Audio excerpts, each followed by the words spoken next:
Hello, good morning my dear friends. നമ്മൾ ഇപ്രാവശ്യം പറയുന്ന വീഡിയോ, അതായത് CNG ഉള്ള വണ്ടികളുണ്ട്, പെട്രോൾ വണ്ടികളുണ്ട്, ഡീസൽ വണ്ടികളുണ്ട്, ഇപ്പോൾ ഇലക്ട്രിക് വണ്ടികളുമുണ്ട്. ഇത് തമ്മിലുള്ള വ്യത്യാസങ്ങളെ കുറിച്ചാണ് ഇപ്പോൾ നമ്മൾ ഈ വീഡിയോയിൽ ചർച്ച ചെയ്യുന്നത്.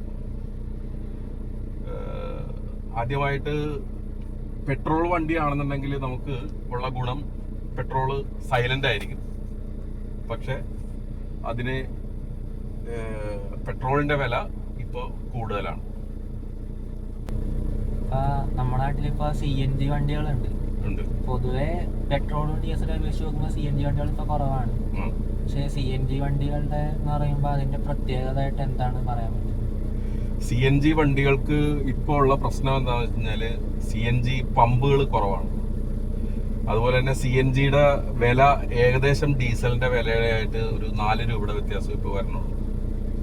അപ്പോൾ അങ്ങനെ നോക്കുമ്പോൾ CNG, അത് മാത്രമല്ല CNGയുടെ 2 സിലിണ്ടർ വണ്ടിയിലിരിക്കുമ്പോൾ ആ സിലിണ്ടറിന്റെ അത്രയും സ്പേസ് കൂടി നമ്മുടെ ബൂട്ട് സ്പേസിൽ നഷ്ടപ്പെടുകയാണ്.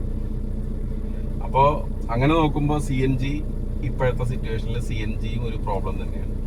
പക്ഷെ പെട്രോളിന്റെ വണ്ടിക്കാവുമ്പോൾ നമുക്ക് സൗണ്ട് ഒട്ടും ഉണ്ടാവില്ല.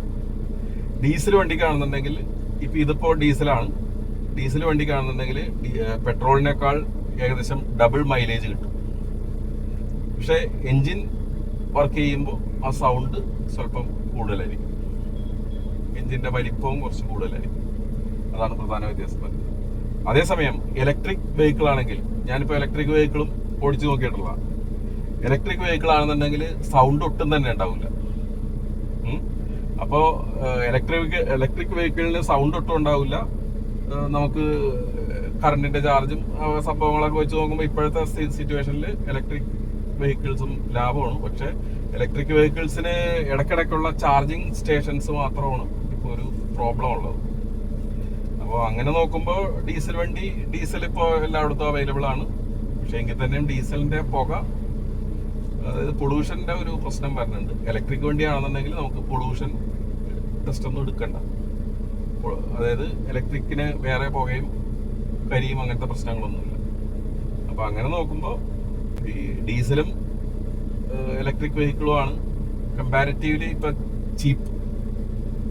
പക്ഷെ അങ്ങനെ നോക്കുമ്പോൾ ഇലക്ട്രിക് വെഹിക്കിളാണ് കുറച്ചും കൂടി ബെറ്റർ. പക്ഷെ ചാർജിങ് ഓടിക്കാൻ സുഖം പെട്രോൾ വണ്ടി ആണ്. ഡീസൽ വണ്ടിയും കുഴപ്പമില്ല. പക്ഷെ ഡീസൽ വണ്ടി സ്റ്റാർട്ടിങ് ഇത്തിരി പുള്ളിങ്ങിൽ കുറവായിരിക്കും. അതിപ്പോ CNG ആണെന്നുണ്ടെങ്കിലും പുള്ളിങ് ഇത്തിരി കുറവാണ് ശരിക്കും. അപ്പോ ഇപ്പോഴത്തെ കമ്പാരിറ്റീവ്ലി, അപ്പൊ ഇതിന്റെ ഈ 4 തരം വാഹനങ്ങളും നമുക്കിപ്പോ ഇവിടെ ഇന്ത്യയിൽ അവൈലബിൾ ആണ്. അപ്പൊ അതിനെക്കുറിച്ചൊരു കമ്പാരിസൺ ആണ് നമ്മളിപ്പോ ഈ വീഡിയോയിൽ നോക്കുന്നത്.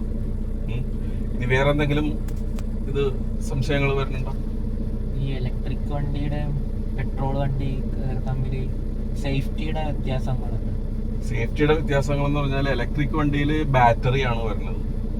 എഞ്ചിൻ ബ്രേക്കിംഗ് ഒക്കെ കിട്ടാൻ സാധ്യത. എഞ്ചിൻ ബ്രേക്കിംഗിന്റെ ഇത് കുറവുണ്ടെങ്കിലും ഗിയറിന്റെ പ്രശ്നം വരുന്നില്ല. ഓട്ടോമാറ്റിക് വണ്ടി ഓടിക്കണ പോലെ തന്നെ നമുക്ക് ഓടിക്കാം. പിന്നെ ബാറ്ററിയുടെ ഗ്യാരണ്ടി പീരീഡും ആ സംഭവങ്ങളിലെ പ്രശ്നം പറയുന്നത്. എഞ്ചിന് പകരം ശരിക്കും ബാറ്ററിയാണ് മെയിൻ സംഭവം അതിൽ വർക്ക് ചെയ്യുന്നത്.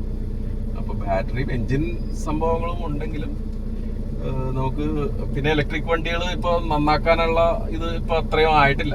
നമുക്ക് വർക്ക്ഷോപ്പുകൾ ഇപ്പൊ റോഡിൽ എന്തെങ്കിലും ഒരു ഇത് പറ്റിക്കഴിഞ്ഞാല് മുട്ടിന് വർക്ക്ഷോപ്പ് ഒന്നും അങ്ങനെ കിട്ടാൻ സാധ്യതയില്ല. ഇപ്പൊ കുറച്ച് കഴിഞ്ഞാൽ ശരിയാവുമായിരിക്കും എന്ന് വിചാരിക്കാം. ഫ്യൂച്ചറിൽ ഇലക്ട്രിക് സാധ്യത കൂടുതലാണ്. മിക്കവാറൊരു 3-4 കൊല്ലത്തിനകം ഇലക്ട്രിക് വണ്ടികളും അതിന്റെ ഇതും കൂടുതൽ വരാനാണ് സാധ്യത. ഒരു നല്ലൊരു ദിവസം ആശംസിക്കുന്നു.